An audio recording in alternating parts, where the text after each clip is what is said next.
मागील अनेक दिवसांपासून सुरू असलेला सत्ता संघर्षाचा वाद अजूनही थांबलेला नाहीये। शिंदे गटानं भाजपबरोबर सत्ता तर स्थापन केली, मात्र या सर्व सत्तांतरात नेमका कुणाचा हात होता, हा सर्व घटनाक्रम घडला तरी कसा, या संदर्भात महाराष्ट्राचे उपमुख्यमंत्री देवेंद्र फडणवीस यांनी न्यूज 18 नेटवर्कच्या टाउन हॉल या कार्यक्रमात धक्कादायक खुलासे केलेत। पाहूयात।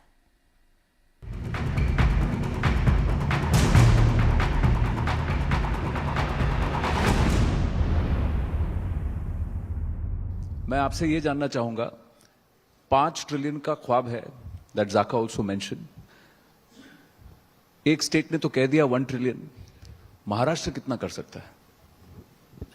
1 ट्रिलियन कहने वाला पहला स्टेट महाराष्ट्र था और 1 ट्रिलियन पहुंचने वाला भी पहला स्टेट महाराष्ट्र होगा।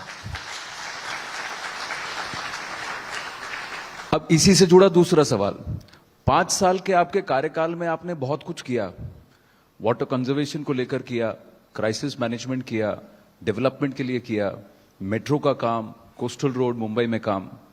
उसके बाद जो हुआ तो उसमें महाराष्ट्र आगे बढ़ा है कि पीछे आ गया है? आपका रिपोर्ट कार्ड क्या कहता है पिछले 2.5 साल का? देखिए, ऐसा है कि पिछले 2.5 साल के बारे में आपने पूछा, तो मैं इतना ही कहूंगा कि 2.5 साल में क्या हुआ, ऐसा अगर किसी भी आम नागरिक को हम पूछे तो उसको पता ही नहीं है क्या हुआ।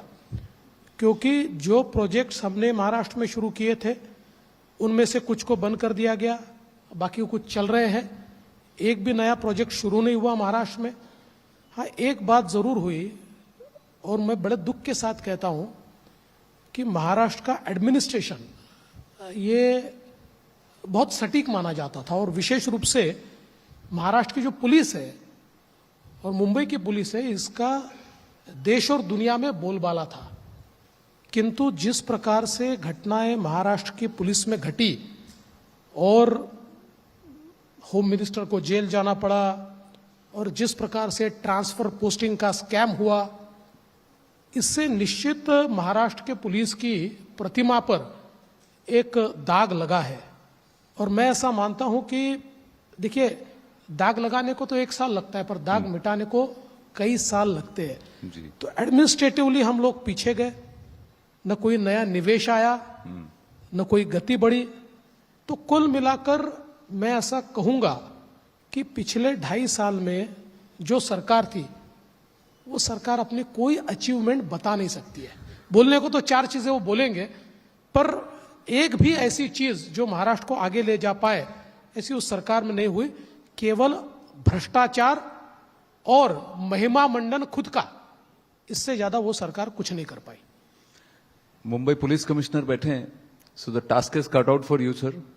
पर कल गणपति विसर्जन में आपने कहा नो होल्ड्स बार्ड, और इतना बढ़िया विसर्जन हुआ है, तो उसके लिए तो कहीं ना कहीं आपको लगता है थोड़ा तो देखिए, our force is one of the best force in the country.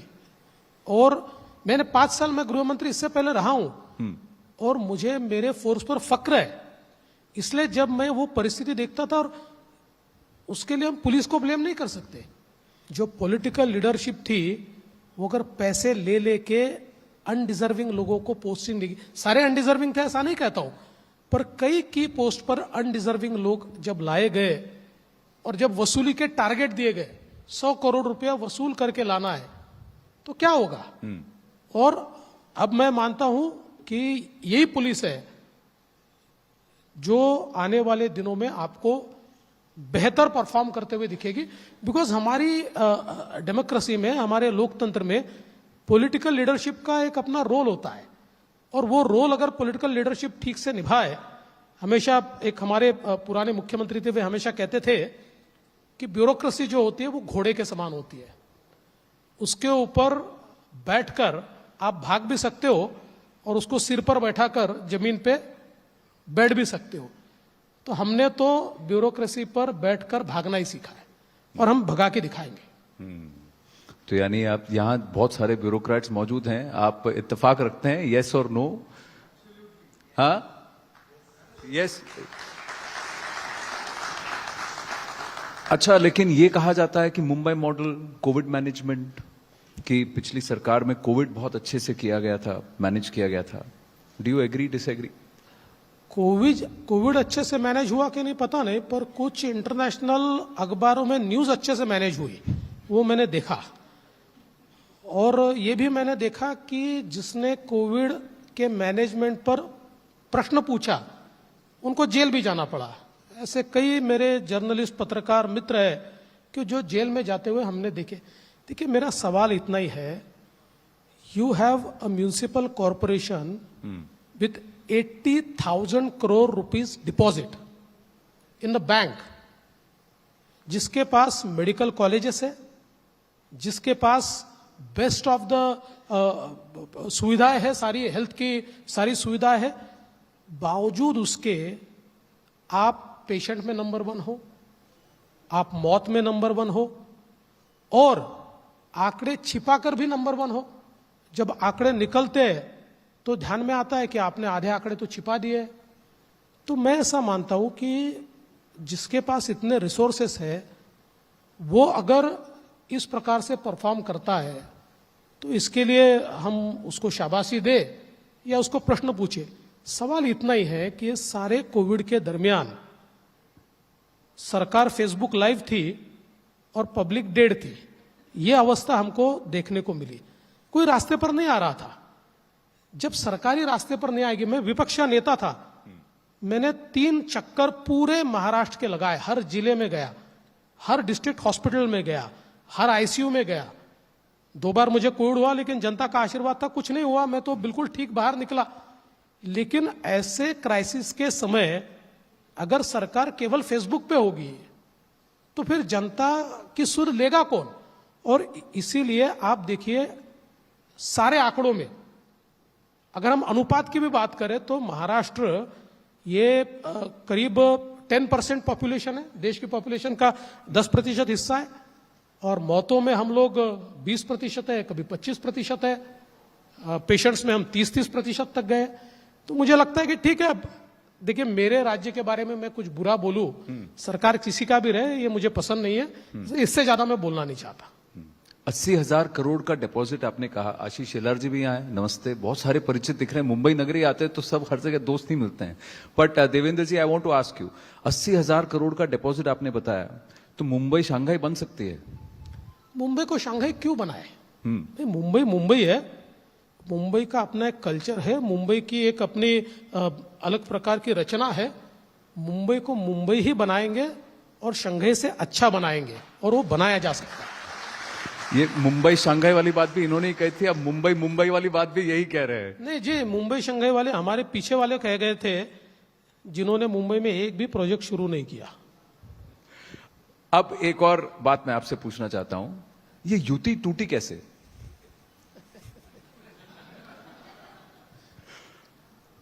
ऐसा है कि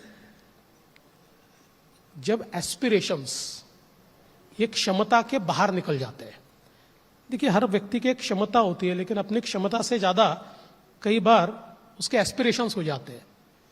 तो ऐसे समय आदमी फैसले करता है. तो हम तो अलायंस में लड़े, और जिस समय अलायंस में लड़े, हर सभा में, चाहे वो प्रधानमंत्री जी हो या गृह मंत्री जी हो, हमारे अध्यक्ष जी हो, सबने ये कहा कि देवेंद्र फडणवीस के नेतृत्व में लड़ रहे, बीजेपी का मुख्यमंत्री बनेगा. तब स्टेज पर उद्धव जी थे, वो भी ताली बजाते थे. उन्होंने भी कई बार कहा मेरे नेतृत्व में चल रहा है. अब बाद में रिजल्ट आने के बाद मुझे नहीं पता क्या हुआ, तो इसलिए मैंने कहा कि क्षमता से बड़ा एस्पिरेशन हो गया, क्योंकि उनके तो चुनकर आए थे 56, हमारे चुनकर आए थे 105. हम जितनी सीटें लड़े उसमें हमारे 70% चुनकर आए, वो जितनी सीटें लड़े उसमें 42% चुनकर आए. तो इसका सीधा मतलब यह था कि हमारे कारण उनको मैंडेट मिला था, मोदी जी के चेहरे के कारण उनको मैंडेट मिला था. लेकिन उस मैंडेट को नकार कर मुख्यमंत्री बनने की एस्पिरेशन के कारण उन्होंने कांग्रेस और एनसीपी के साथ जाना ठीक माना, तो युति टूट गई. पर कई लोगों का ये कहना है कि आपको जो सपोर्ट मिलना चाहिए था वो नहीं मिला. देखिए because there were people who wanted to somewhere cut Devendra Fadnavis to size, क्योंकि 5 साल चीफ मिनिस्टर बन के सिंगल लार्जेस्ट पार्टी के नेता उभर के आए, तो कुछ लोगों को लगा कि भाई उसको संभालने दो। मैं ऐसा मानता हूं कि मुझे कट टू साइज करने का प्रयास केवल अपोजिशन वाले कर रहे थे। मेरी तो तमाम पार्टी मेरे साथ थी, हम सब लोग मिलकर चुनाव लड़े और इस चुनाव में प्रधानमंत्री जी का नेतृत्व था। और जिस प्रकार से सेंट्रल बीजेपी, चाहे वो हमारे अध्यक्ष जी हो, चाहे हमारे गृह मंत्री जी हो, चाहे रक्षा मंत्री जी हो, ये सारे के सारे लोग पूरी ताकत के साथ हमारे पीछे खड़े थे और इसी के कारण हम लोग जीते भी। Mandate was on our side, हम लोग तो मैंडेट लेकर आए थे। तो मुझे ऐसा बिल्कुल नहीं लगता है। देखिए, ये तो हमारे देश में क्या होता है, अगर ऐसी स्टोरीज नहीं बनाए तो खबरें नहीं बनती। अभी इतने न्यूज पोर्टल बन गए, अभी इतने न्यूज चैनल बन गए, अभी इतने डिजिटल न्यूज मीडिया बन गया है, तो सबको कोई ना कोई खबरें चाहिए। और हमारे देश में क्या होता है ना, कॉन्स्पिरसी थियरी आप तैयार कीजिए तो बड़ी बिकती है, वो बिक रही है, बिकने दीजिए। तो आप कह रहे हैं सिर्फ कंस्पिरेसी थियरी, उसके आगे कुछ नहीं है? कुछ नहीं है। अच्छा, ये कई लोग ये भी कहते हैं कि ये जो पलट हुआ है उसके भी चाणक्य आप ही हैं। देखिए, मैं चाणक्य वगैरह तो नहीं हूं, लेकिन मैं ऐसा मानता हूं कि निश्चित ही ये जो सारा हुआ है इसमें एक मेरा अपना रोल रहा है और हमारे सेंट्रल के नेताओं का उसमें बहुत साथ मुझे मिला। विशेष रूप से हमारे जो गृह मंत्री है अमित भाई शाह, वो बहुत ताकत के साथ हमारे साथ इस सारे ट्रांजिशन में हमारे पीछे खड़े थे। और मोदी जी का आशीर्वाद तो हमको था ही, लेकिन मोदी जी नॉर्मली इस प्रकार की गतिविधियों में सहभागी नहीं होते हैं।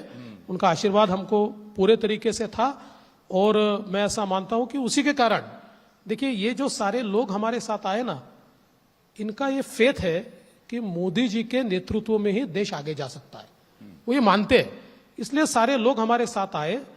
और देखिए, चाणक्य वगैरह तो छोड़ दीजिए, पर कौन एक व्यक्ति जिम्मेदार है इस परिवर्तन के लिए, ऐसा आप मुझे पूछेंगे तो मैं कहूंगा उद्धव ठाकरे। अच्छा, हाँ, तो क्रेडिट उनको ही उनको ही क्रेडिट है, क्योंकि न वो हमसे इस प्रकार से गठबंधन तोड़ते, न वो इस प्रकार की कमजोर सरकार चलाते, न उनकी पार्टी में वो अनपॉपुलर होते, न उनकी पार्टी के एमएलएस उनके साथ गठबंधन तोड़ते।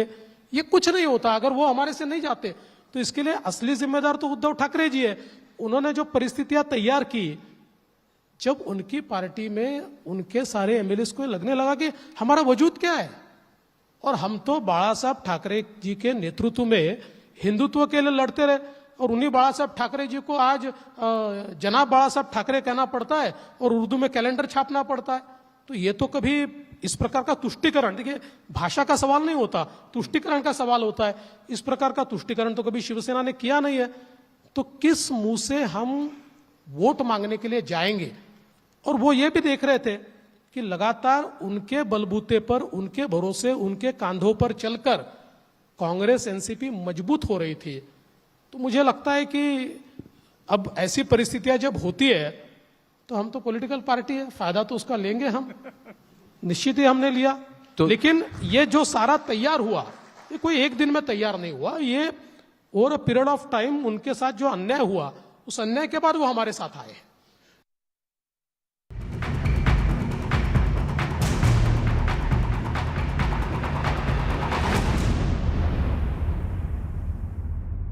पोलिसांना घातपाताचा संशय असून वेगानं तपास सुरू आहे। या प्रकरणी सेनेचे उपतालुका प्रमुख असलेल्या सुकांत सावंतांची पोलिसांनी चौकशी केली आहे, मात्र अजूनही उलगडा झाला नाहीये। स्वप्नाली सावंत यांचा शोध घेण्यासाठी श्वान पथकाची मदत पोलिसांनी घेतली आहे।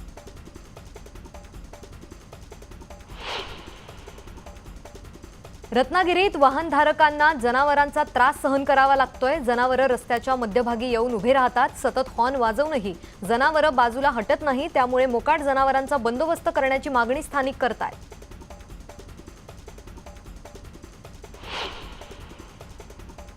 चंद्रपुरातल्या गोंडपिंपरी तालुक्यातील धामणपेठ गावात दूषित पाण्यामुळे तिघांचा मृत्यू झालाय। आठवडाभरात तिघांचा मृत्यू झाला असून 3 जणांना रुग्णालयात दाखल करण्यात आलंय। या घटनेमुळे गावकऱ्यांमध्ये भीतीचं वातावरण आहे, तर ग्रामपंचायतीने पाण्याची टाकी वेळेत स्वच्छ करून न घेतल्यानं ही घटना घडल्याचा आरोप आरोग्य यंत्रणेनं केलाय।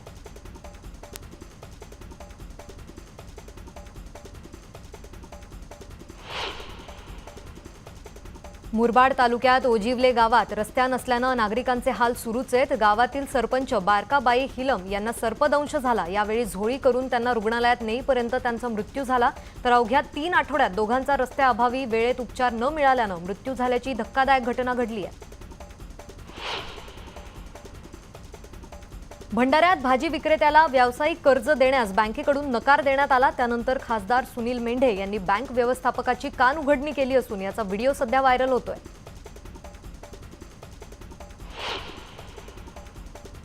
साताऱ्यातील कास पठार आजपासून पर्यटकांसाठी खुलं करण्यात आलंय. त्यामुळे इथल्या रंगेबिरंगी फुलांचा आनंद लुटण्यासाठी पर्यटक गर्दी करतायत. तर या ठिकाणी भेट देण्यासाठी शुक्रवारपासूनच ऑनलाईन बुकिंगही सुरू झालंय.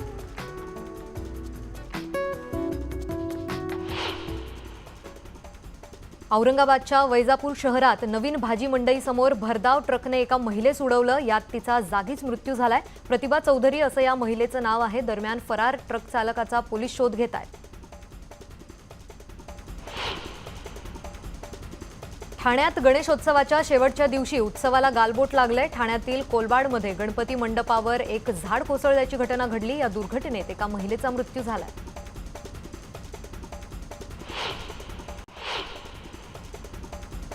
पुढच्या वर्षी लवकर येण्याचं आवाहन करत आपल्या लाडक्या बाप्पाला लाखो भक्तांनी गिरगावच्या चौपाटीवर भक्तिमय वातावरणात निरोप दिलाय. लालबागच्या राजाला अखेरचा निरोप देण्यासाठी जनसमुदाय लोटल्याचं पाहायला मिळालं. तब्बल 23 तासांच्या मिरवणुकीनंतर लालबागच्या राजाचं विसर्जन करण्यात आलंय.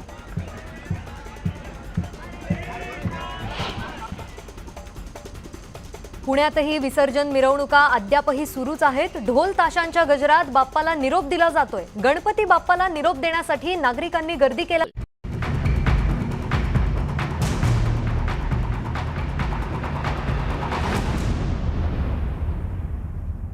तो प्रश्न अगर पूछा जाए कि धनुष बाण किसने तोड़ा, आप कह रहे हैं देवेंद्र ने नहीं, उद्धव ने तोड़ा. हाँ जी, बिल्कुल 100%.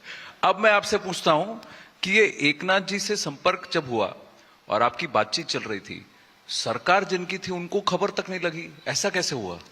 ऐसा ही होता है भाई साहब. इसलिए तो जब मुझे कई बार अपने भाषणों में माननीय उद्धव जी कहते थे मेरी सरकार गिरा के दिखाओ, मेरी सरकार गिरा के दिखाओ, तो एक दिन मैंने कह दिया भाई साहब जिस दिन सरकार गिरेगी आपको पता ही नहीं चलेगा.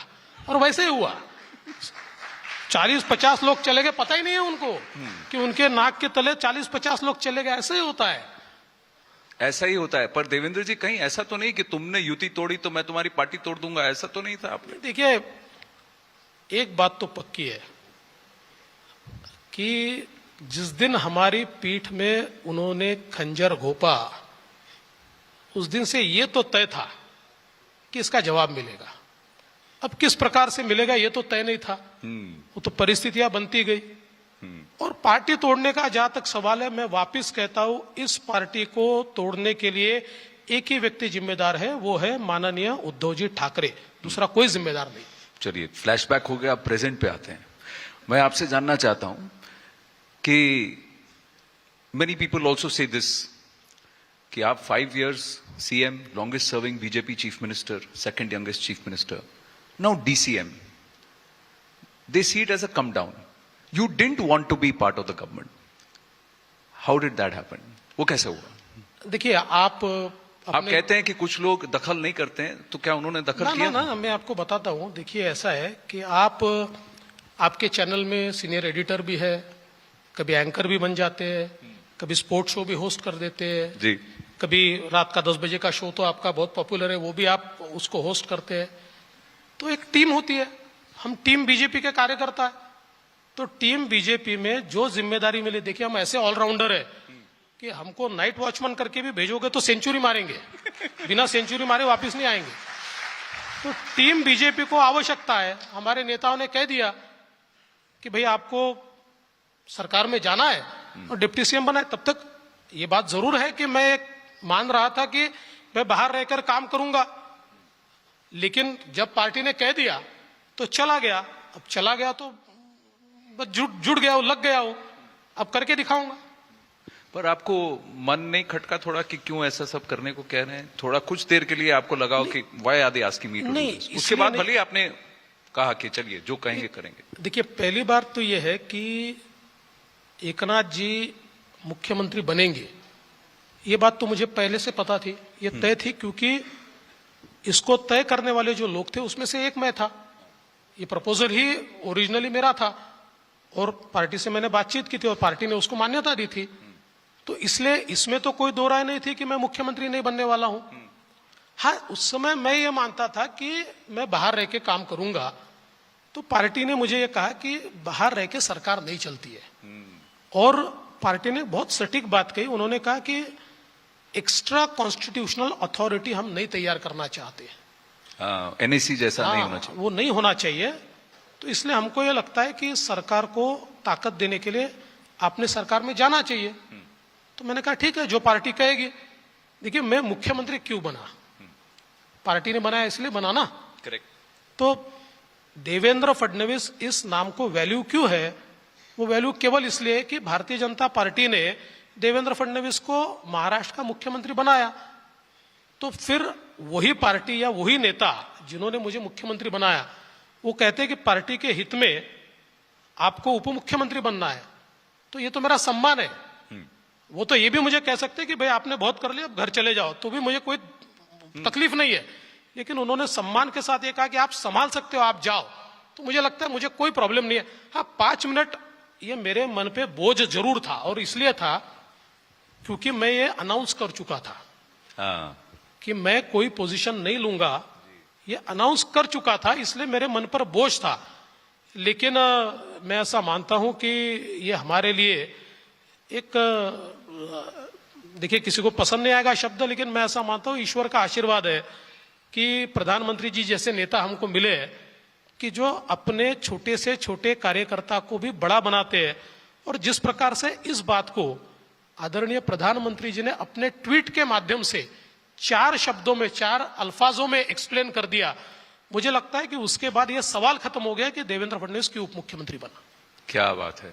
और आपने भी उस जिम्मेदारी को बहुत अच्छे से निभाया, पर कहीं ना कहीं आपको हम नेशनल रोल में भी देख रहे हैं। अब आप सेंट्रल इलेक्शन कमेटी में आ गए, चुनाव में कई सारी पार्टी स्टेट्स में आप इंचार्ज थे जहां आपको सफलता भी मिली। तो ये नहीं, ये बड़ा इंटरनेशनल स्टेज यानी नेशनल स्टेज पर बैटिंग करने की तैयारी हो रही है, नेट प्रैक्टिस। मैं ऐसा मानता हूं कि एक बहुत नेचुरल कोर्स है भारतीय जनता पार्टी में। देखिए, अल्टीमेटली हर व्यक्ति की कोई ना कोई उम्र होने वाली है, पार्टी के नेताओं की भी उम्र होने वाली है। अब तो हमारी पार्टी में एक उम्र के बाद चुनाव नहीं लड़ना, इस प्रकार का भी निर्णय है। तो सही वक्त पर अगर आप नेतृत्व नहीं बदले तो आपकी कांग्रेस हो जाती है, इतनी गैप पड़ जाती है कि नेता ही नहीं दिखाई पड़ता। तो भारतीय जनता पार्टी में नेचुरल कोर्स में टीम बदलती जाती है, लोगों को अवसर दिया जाता है, अवसर देंगे तो नेतृत्व तैयार होगा। तो इस प्रकार का अवसर मिलता है, तो उसी लीग में मुझे यह अवसर दिया गया है। मैं ऐसा नहीं मानता कि कोई अभी महाराष्ट्र छोड़ के नेशनल रोल में मैं जाने वाला हूं, ऐसा बिल्कुल नहीं। मैं महाराष्ट्र में ही हूं और महाराष्ट्र में रहूंगा। पर आगे जाके अगर नेशनल रोल कुछ अगर आप करना चाहेंगे तो क्या करना चाहेंगे? देखिए, कोई गोल है? देखिए, Maharashtra will also contribute to the country, there is a big role. अब आप भी नागपुर वासी हैं, अब नागपुर से तो कितने लोग वहां गए हैं, जितनी सड़कें हम देख रहे हैं वो भी एक नागपुर वासी के नेतृत्व में ही बन रही हैं, गडकरी जी हैं। तो मैं आपसे पूछ रहा हूं, देखिए इसीलिए तो वहां अभी आवश्यकता नहीं है, अभी तो महाराष्ट्र में आवश्यकता है, तो महाराष्ट्र में मैं काम कर रहा हूं। अब वहां मैं क्या जाऊं और कब जाऊं और क्या रोल करूं, पार्टी जिस दिन तय करेगी उस दिन चला जाऊंगा। आज तो पार्टी ने तय किया है कि मैंने महाराष्ट्र में रहना है, तो आज कल की चिंता क्यों करूं और दिल्ली की चिंता क्यों करूं, आज तो महाराष्ट्र की चिंता करूंगा। 10 मिनट से कम समय है, तो 2 सवाल मैं लोकल पॉलिटिक्स पे पूछूंगा, फिर एक सवाल है जो जिस पर हम थोड़ा लंबी बात करेंगे। बीएमसी के चुनाव में आपने कहा है कि बीजेपी लीड रोल इख्तियार करेगी। अब यहां पर एकनाथ शिंदे फैक्शन जो है वो आपके साथ हैं, राज ठाकरे जी से भी आपकी अच्छी बातचीत है मैंने सुना। नहीं, हमारी दोस्ती है, हम बातचीत करते। देखिए, महाराष्ट्र की पॉलिटिक्स जो है ना, ये साउथ से थोड़ी अलग है। ये पॉलिटिक्स जो है इसमें हम लोग एक दूसरे के दुश्मन नहीं है, हम पॉलिटिकल अपोनेंट्स हैं, हमारे विचार अलग है। और इसलिए मैं आज भी फोन उठाकर उद्धव जी से बात कर सकता हूं। कर सकते हैं? हाँ, बिल्कुल कर सकता तो हूं। वो कनेक्शन अभी कट नहीं हुआ? नहीं, देखिए पॉलिटिकल बात की मैं कोई दूसरी बात कर लूंगा उनके साथ। शरद पवार जी के साथ मेरी बात होती है, मैं आज भी उनसे फोन करके बात कर सकता हूं। तो राज ठाकरे जी भी एक नेता है, हमारे मित्र है, उनसे बात करने में क्या कोई प्रॉब्लम नहीं। देखिए मैं उप मुख्यमंत्री बना, उसके बाद उन्होंने एक बहुत सुंदर खत मुझे लिखा और इतने सुंदर शब्द थे, तो मैंने विचार किया कि इसका जवाब दूंगा। उतने अच्छे शब्द ही मुझे सूझे नहीं, तो मैंने फिर अनाउंस किया कि मैं उनके घर जाकर उनका आभार व्यक्त करूंगा। मैं उनके घर जाकर उनका आभार व्यक्त किया। मैं ऐसा मानता हूं कि हमारे लोकतंत्र में जिस प्रकार का एक संवाद होना चाहिए, वो संवाद यहाँ है। तो ये सारे संवाद को राजनीतिक एंगल से देखने की आवश्यकता नहीं है। भारतीय जनता पार्टी और ओरिजिनल शिवसेना बाला साहब ठाकरे की शिंदे जी के नेतृत्व में हम दोनों साथ में हैं, हम दोनों साथ में बीएमसी का चुनाव लड़ेंगे। तो बीएमसी का चुनाव तो आप साथ लड़ेंगे। अभी तक तो आप कह रहे हैं कि मनसे से अच्छी दोस्ती है राज ठाकरे जी से, पर साथ में कोई युति नहीं। तो क्या यही रणनीति अगले चुनाव के लिए भी होगी 2024 में? हाँ, इससे क्या अलग रणनीति होगी? हम तो शिवसेना बीजेपी साथ में लड़ेंगे। चेहरा कौन होगा? देखिए,